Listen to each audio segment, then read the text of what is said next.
Hey guys, in today's video we're going to be going over some mistakes that you're probably making in Warzone. Videos like this can be really helpful for you to figure out ways that you can improve, because a lot of times when players are making mistakes like these, they don't even necessarily know that it's a mistake, it's just how they were naturally playing the game. So if you guys do find this video helpful or informative, please do remember to give it a like and subscribe for more Warzone content.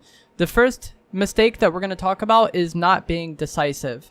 And being decisive just means you make decisions and then commit to those decisions. If you're going to push somebody, you commit to pushing them. If you're going to back off, you commit to backing off. If you're going to rotate, you commit to rotating. Whatever it is that you decide that you want to do, just commit to it and do it confidently, because if you're going back and forth between several decisions, even if one of them is right and one of them is wrong, if you just commit to one of those decisions, it's very likely to work out more so, I feel like, than if you just constantly back out of whatever decision you were going to make. So whatever it is that you think is best to do, just go with your gut and stick with that. Do that. Be confident with that. Even if it's wrong, you might die and you'll learn that maybe that was the wrong play. But that's much better than just dying making some middling play and not really committing to anything and not doing anything. This is something I notice like when spectating or watching streams of people who maybe aren't as good or aren't as confident. Even if you just fake that confidence until things starts working out for you, I think you're going to be much better in the long run. The next big mistake that I see a lot of people making is standing still in gunfights. And this can make sense for players that aren't as comfortable playing shooters, because if they stand still, it's easier for them to aim and maybe control recoil. But at the same time, that makes you a very easy target for opposing players. If you've ever fought someone that's jumping around or drop shotting or using cover well, or maybe peeking multiple pieces of cover like differently every time, those people are very annoying to fight and difficult to track. And that's how you want to be if somebody's shooting at you. You want it to be annoying for them to shoot at you. So make sure you're using these things like jump shots, drop shots, using cover effectively, not peeking the same piece of cover continuously. Like let's say you have a tree and you're constantly peeking the right side of the same tree and exchanging shots with another player, and then you guys stop and plate up. If you're peeking the same angle over and over again and being predictable, that's a mistake, and it's probably going to cost you in the long run. So you want to move around. Don't peek the same thing too much. Jump shot, drop shot, use cover effectively. All of these things, you want to combine all of these moves and like chain them together in fights and just be a hard target to hit, because you don't want it to be easy for other players to shoot at you. That's not good. You want to make their life as hard as possible when they're fighting you, and doing things like drop shotting or jump shotting is definitely going to go a long way in that aspect. The next thing is going to be not being aware of noise in game. So there's two levels of this.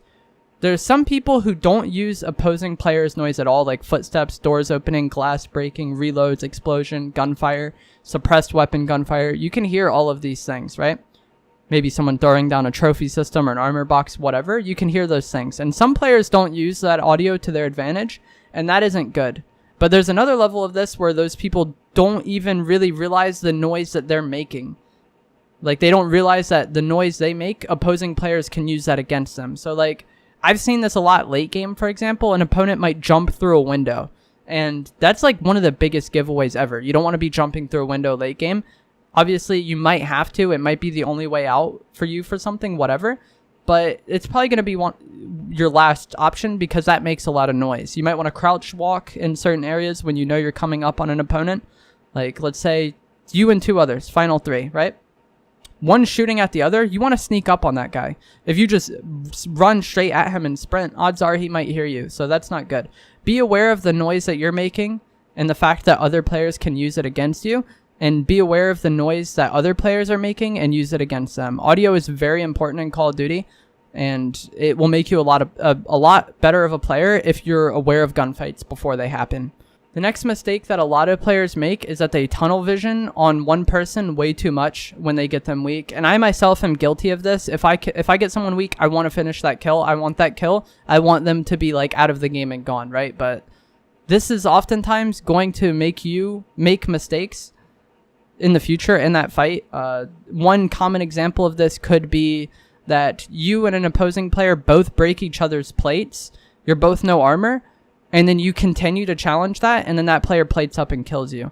And even if you both fight with no plates, that's not a good fight, and odds are you're going to lose it. You're more likely to lose that fight than if you just back off and replate up, you know?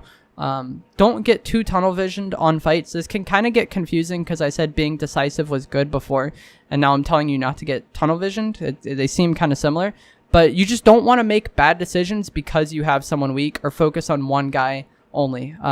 Sometimes people run away in weird ways. Like, let's say, for example, I've done this numerous times. There's someone camping in the fire station, and they're being annoying up there. They got a trophy. You can't get them out. You don't have anything that can shoot through it. You don't have any equipment.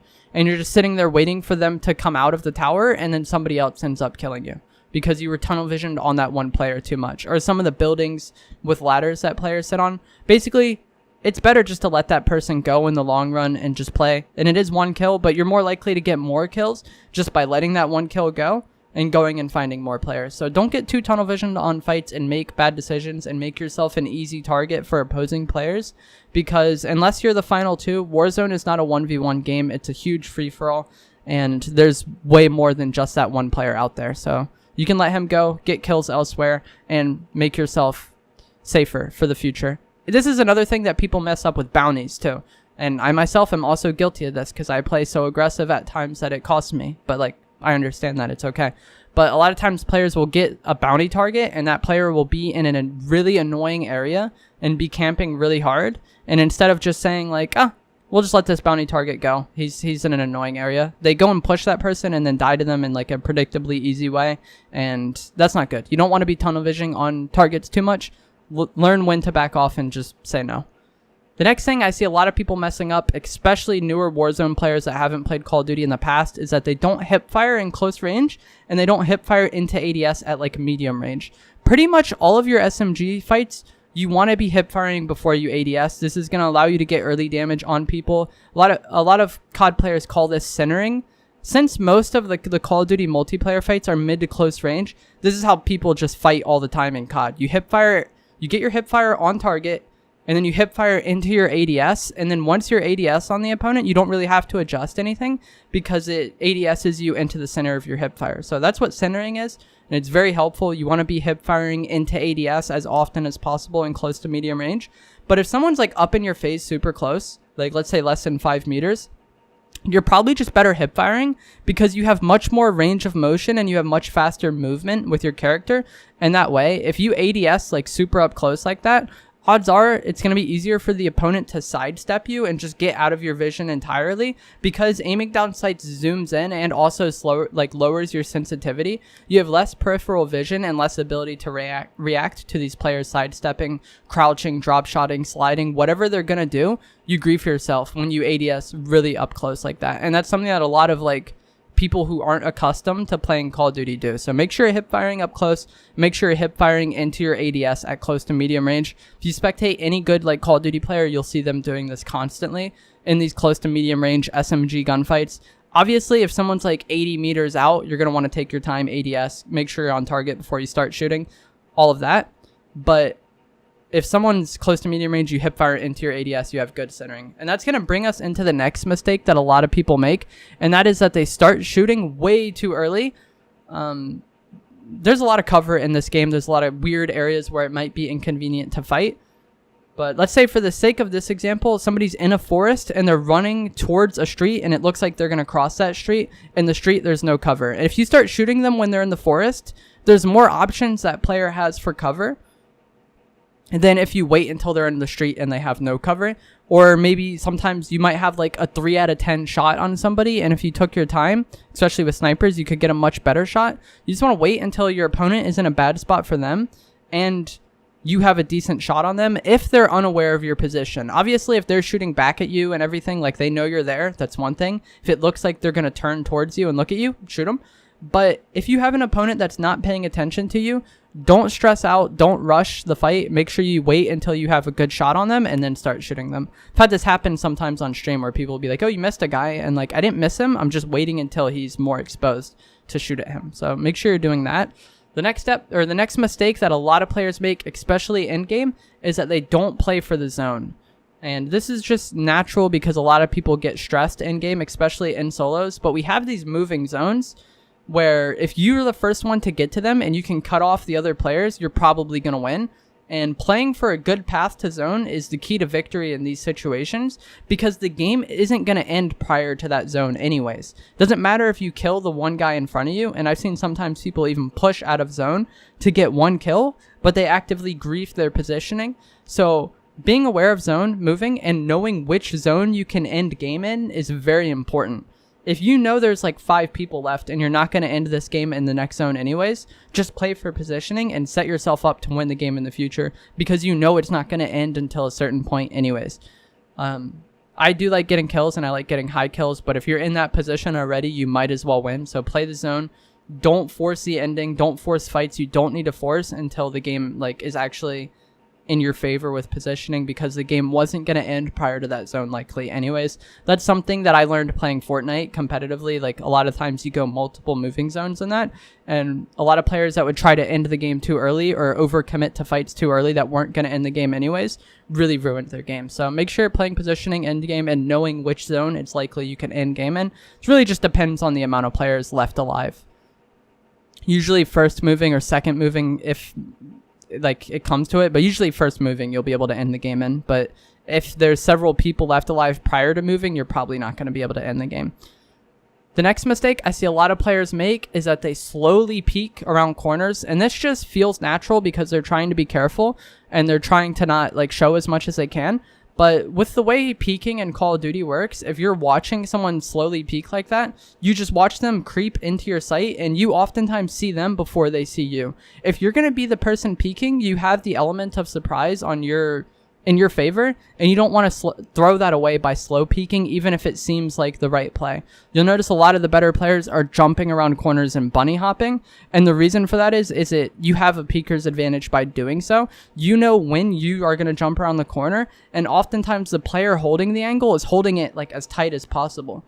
They're holding for that slow peek, and when you come out with the wide jump peek, you just outgun them, and you get a few milliseconds of advantage, and in Call of Duty that can go a long way, because you're going to start hitting shots, you're going to cause the other player to flinch, you're going to cause like that red jelly on their screen, you're going to make their life much harder once you start getting first shot. So don't slow peek. You're going to want to wide peek or jump peek with a stun, something. If you're just slow peeking, a lot of times you're just throwing your life away. The final mistake I see a lot of players make is that they have really bad communication. First of all, the call out over there is just horrible. Never say that unless you're marking something at the same time. If you're marking something as you're saying he's over there, that makes sense. Or you're marking him, that makes sense. But if you just say he's over there because he's on the center of your screen, your opponent or your teammates don't have the same screen as you, so they don't really know what that means. It doesn't mean anything to them. So throw that call out away unless you're marking something. Use your live ping as often as you can, and make sure you communicate what you're doing. A lot of players' comms are just call outs. They just say over there. Or maybe if they're a little bit better, they have callouts like he's on the blue building, he's on the red, he's behind this tree I just marked, he's behind the broken car, he's near the buy station, whatever. Your callouts, you want to let your teammates know where people are. So try to be as specific as you can in a short time, and also communicate what you want to do. If you communicate when you're pushing, he's over here and I'm going to push him, I'm going to wrap around, I'm going to flank, hold this angle so I can flank. Saying what you're doing and what you want your teammates to do is much better communication. And it might sound demanding at first, but it depends on your tone, and in game you don't really have time for that anyways. You're going to be more effective if you just say what you're doing or what you want your teammate to do when the situation comes down to it. And that's going to be it for this video. I hope you guys found it helpful or informative. If you did, please do remember to give it a like, subscribe, comment down below which you found the most helpful, and if you want to see me find more mistakes that players are making and make more videos like this, let me know in the comments below. Thanks for watching.